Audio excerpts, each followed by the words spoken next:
Hello. आज हम लोग कक्षा 12 जीव विज्ञान में second unit chapter 5 theory of inheritance and variation यानी वंशागति के सिद्धांत एवं विविधताओं के कि अध्ययन करेंगे। इसमें आता है जेनेटिक।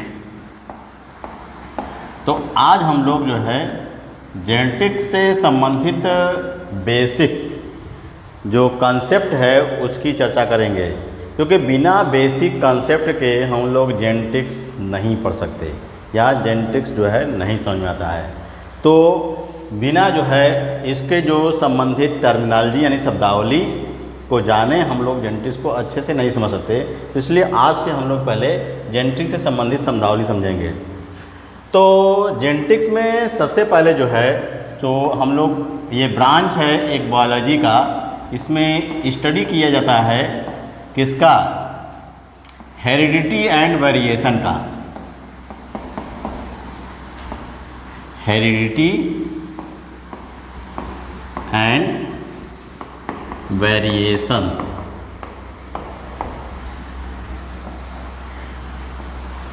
तो जो जेनेटिक्स है वह बायोलॉजी का वह ब्रांच है जिसमें हेरिडिटी यानी आनुवंशिकता और वेरिएशन का हम लोग इसमें अध्ययन करते हैं।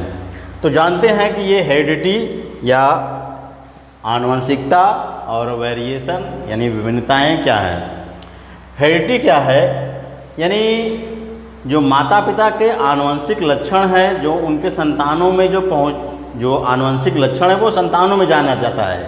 यानी कि हेरिडिटी में माता पिता के लक्षणों का संतानों में पहुंचना, ये क्या है? हेरिडिटी है।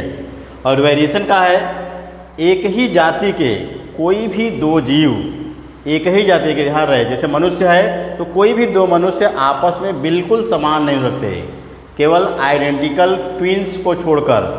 यानी आदर्श ट्विंस या आदर्श जुड़वे बच्चों को छोड़ करके आपस में कोई भी जो व्यक्ति हैं बिल्कुल समान नहीं हो सकते। तो वेरिएशन का मतलब है एक ही जाति के जीवों के बीच जो लक्षणों में अंतर होता है वह कहलाता है वेरिएशन या विभिन्नताएं। और हेरिडिटी का मतलब बताया उन्हें आनुवंशिकता, माता पिता के लक्षणों का संतानों में पहुंचना क्या है? हेरिडिटी या आनुवंशिकता। ये जो जेनेटिक्स टर्म है, ये जो जेनेटिक्स टर्म या शब्द, इस शब्द का प्रयोग सबसे पहले विलियम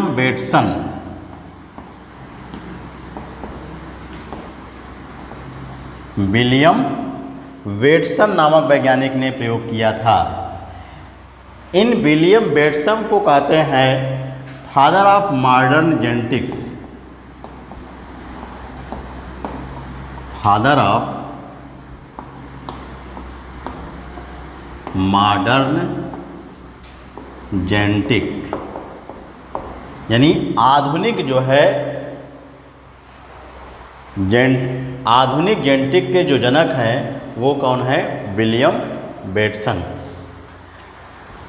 इसके पहले हम लोग बात करें जो जेनेटिक के जनक हैं वो कौन हैं? Gregor John Mendel.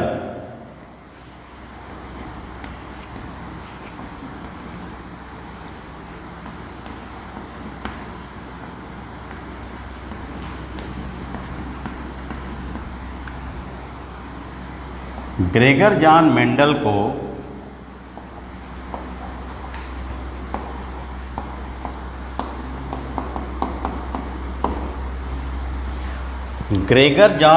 को फादर ऑफ जेनेटिक यानी आनुवंशिकी का जनक कहा जाता है, जबकि विलियम वेटसन जिन्होंने टर्म या इस शब्द का इस्तेमाल सबसे पहले किया था उसे कहते हैं फादर ऑफ मॉडर्न जेनेटिक यानी आधुनिक आनुवंशिकी के जनक। तो आनुवंशिकी मैंने बताया तुम लोग को कि जीव विज्ञान की वह शाखा है जिसमें आनुवंशिकता यानी हेरिडिटी और वेरिएशन या विभिन्नताओं का अध्ययन करते हैं।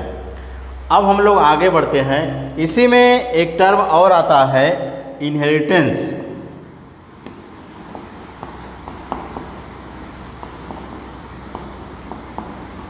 इनहेरिटेंस या वंशागति, इनहेरिटेंस या वंशागति, इसमें क्या करते हैं, कैसे यानी वह प्रक्रिया जिसके द्वारा माता पिता के लक्षण या आनुवंशिक लक्षण एक पीढ़ी से दूसरे पीढ़ी में जाते हैं उसका अध्ययन करते हैं। तो हेरिडिटी में आनुवंशिक लक्षणों का एक पीढ़ी से दूसरे पीढ़ी में जाने का अध्ययन करते हैं, और इनहेरिटेंस यानी आनुवंशिक लक्षण किस प्रक्रिया द्वारा एक पीढ़ी से दूसरे पीढ़ी में जाते हैं उसका अध्ययन इनहेरिटेंस या वंशागति में करते हैं। तो ये हो गया जो है जेनेटिक्स से और जेनेटिक्स से संबंधित जो है कुछ बेसिक जानकारी, और बाकी मेंडल के बारे में हम लोग बाद में अध्ययन करेंगे। अभी जो है आनुवंशिकी से संबंधित प्रमुख शब्दावली का हम लोग जो है कि अध्ययन करेंगे। तो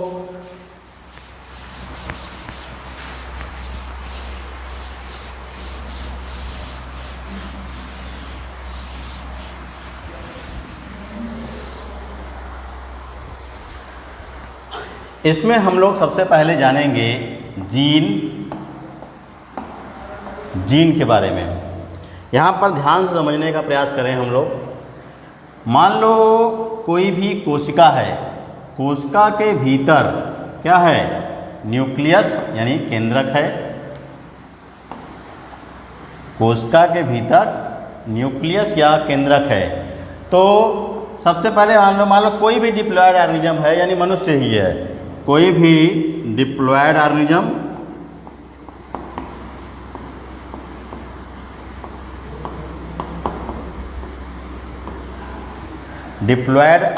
या मान लो हम ह्यूमन की बात कर रहे हैं, तो सब लोग जानते हैं डिप्लॉयड ऑर्गेनिज्म ह्यूमन में 46 क्रोमोसोम होते हैं। कितने होते हैं? 46 या 23 पेयर, 23 पेयर। तो 23 जो पेयर होते हैं, प्रत्येक क्रोमोसोम यानी 1 to लेकर के 23 तक सारे के सारे क्रोमोसोम क्या होते हैं? पेयर में होते हैं। यानी आधे क्रोमोसोम मदर से होते हैं और आधे क्रोमोसोम किससे होते हैं? फादर से। तो यानी कि प्रत्येक क्रोमोसोम के एक पेयर या 2 क्रोमोसोम होते हैं, यानी पर्टिकुलर एक नंबर के 2 क्रोमोसोम होते हैं। यानी प्रत्येक क्रोमोसोम 1 से लेकर के 23 तक किसमें होंगे? न्यूक्लियस या केंद्रक में। तो अब ध्यान समझते हैं जीन क्या है। तो मान लो जो है ये ह्यूमन में क्या है? क्रोमोसोम है, गुणसूत्र।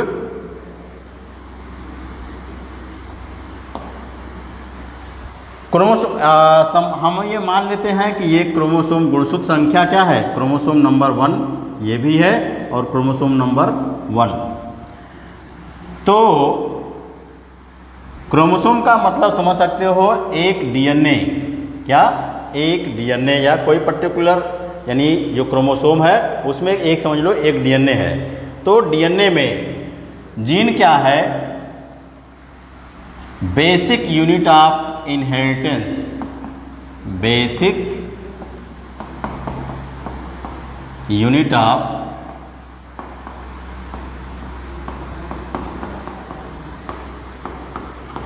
इनहेरिटेंस, यानी वंशागति की प्राथमिक इकाई। यानी जीन कोई भी यानी जो जीन है वो चाहे इस क्रोमोसोम में लो चाहे इस क्रोमोसोम में लो या इसमें लो, बात एक ही है। यानी जीन जो है डीएनए या क्रोमोसोम में वह खंड या वह भाग होता है जो वंशागति की इकाई होती है।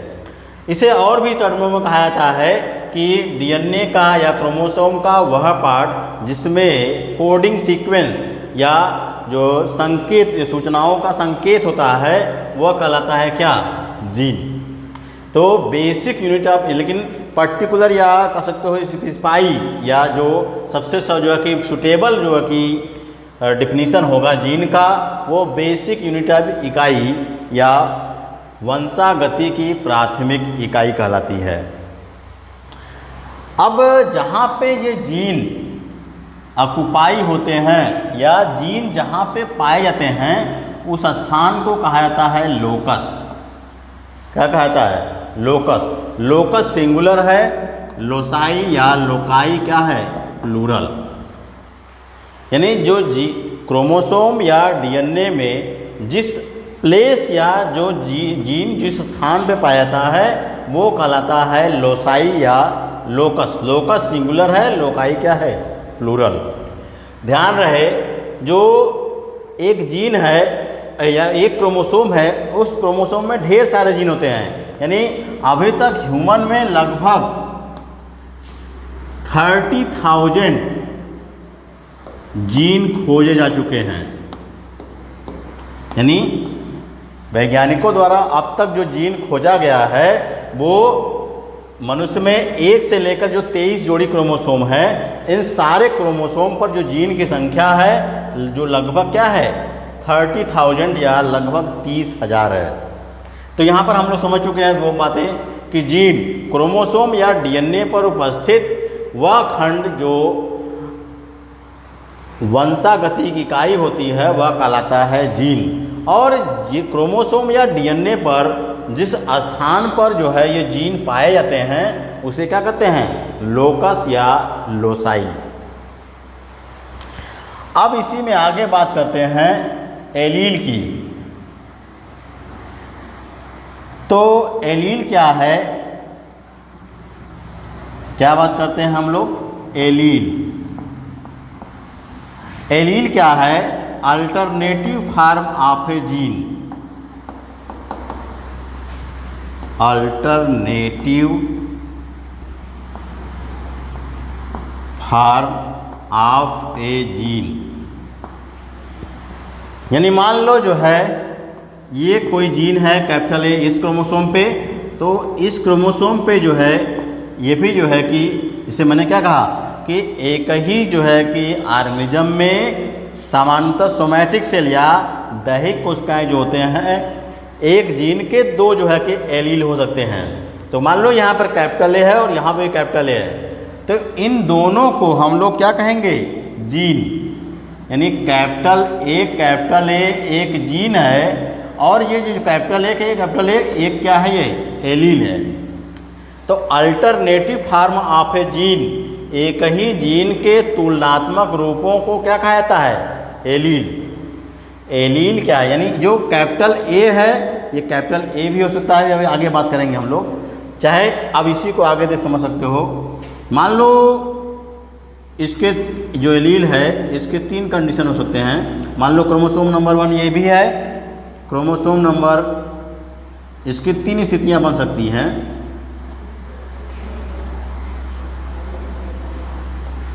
तो मान लो मैंने कहा कि ये कैपिटल यहाँ पर कैपिटल ए है, इसमें कैपिटल ए स्मॉल ए होता है या कैपिटल स्मॉल ए। एलील की 3 स्थितियाँ बन सकती हैं, या तो तीनों मान लो क्रोमोसोम नंबर 1 ही है, तो कैपिटल ए एलील हो सकता है, कैपिटल ए स्मॉल एलील हो सकता है या स्मॉल ए एलील हो सकता है। तो ध्यान रहे जो है तीनों जो है एलील के ही टाइप हैं। तो एलील जो है 2 एलील मिल करके क्या बनाते हैं? जीन। और ये एलील जो है क्या कैपिटल ए हो सकते हैं या वो किसी भी यानी कि जो पर्टिकुलर कैरेक्टर के हो सकते हैं, वो डिपेंड करता है और उसके साथ डिपेंड कर सकता है कि हम किससे डिनोट कर रहे हैं। तो एलील का मतलब है एक ही जीन के तुलनात्मक रूपों को एलील कहा जाता है। तो एलील जो है या इसी को एलीलोमार्फ भी कहते हैं। तो एलील हो गया यानी 2 क्रोमोसोम पर, यानी क्रोमोसोम पर जो ये प्रेजेंट है जीन, इनको जो है तुलनात्मक रूपों को कहा जाता है एलील। याद रहे ये सारे के सारे टर्मिनोलॉजी आगे चल करके बार बार यूज होंगे जेनेटिक्स में, इसलिए यहाँ पर ये समझना जरूरी है कि जीन का क्या मतलब है, एलील का क्या मतलब है। तो एक क्रोमोसोम यानी एक ही जो है क्रोमोसोम कह सकते हो एक ही पर्टिकुलर या विशेष क्रोमोसोम, यानी मैंने क्या कहा कि 1 से लेकर 23 क्रोमोसोम है, तो पहले जोड़ी पर ही होने चाहिए। यानी पहले जोड़ी के ही दोनों क्रोमोसोम पर और सेम लोकस, यानी लोकस का भी जो प्लेस है वो सेम होना चाहिए, तभी वो एलील कहलाएंगे। अगर स्थान चेंज हो गया तो वो लोग युवकीय एलील नहीं कहलाएंगे, यानी तब कहलाएंगे दो जीन के एलील।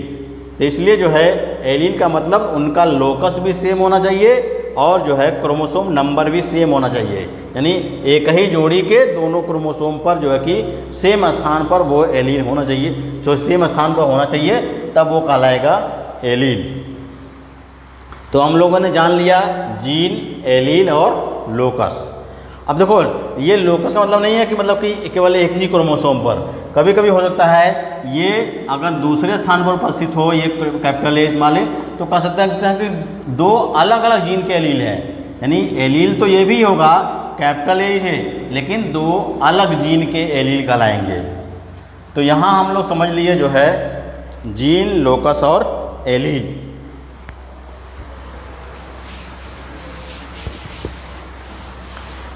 तो आगे देखो ध्यान है, जब हम लोग क्रॉस बनाएंगे, जैसे मान लो क्या है मोनोहाइब्रिड क्रॉस,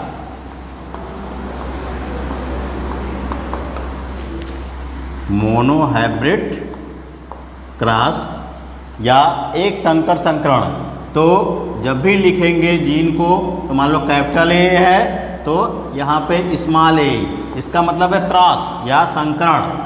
तो जब भी लिखेंगे तो कैपिटल ए इसीलिए साथ साथ लिखा जाता है, क्योंकि एक ही क्रोमोसोम के दो जो है कि एक ही जीन के दो एलील होते हैं, इसलिए लिखेंगे क्या ए। और इसी तरह मान लो दूसरा जो है क्रोमोसोम है या दूसरा है जो है कि जीन का एलील है तो स्मॉल ए।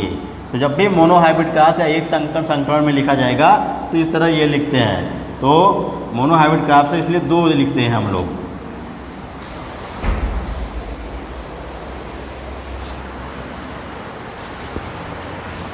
अब हम लोग आगे बात करते हैं होमोलॉगस।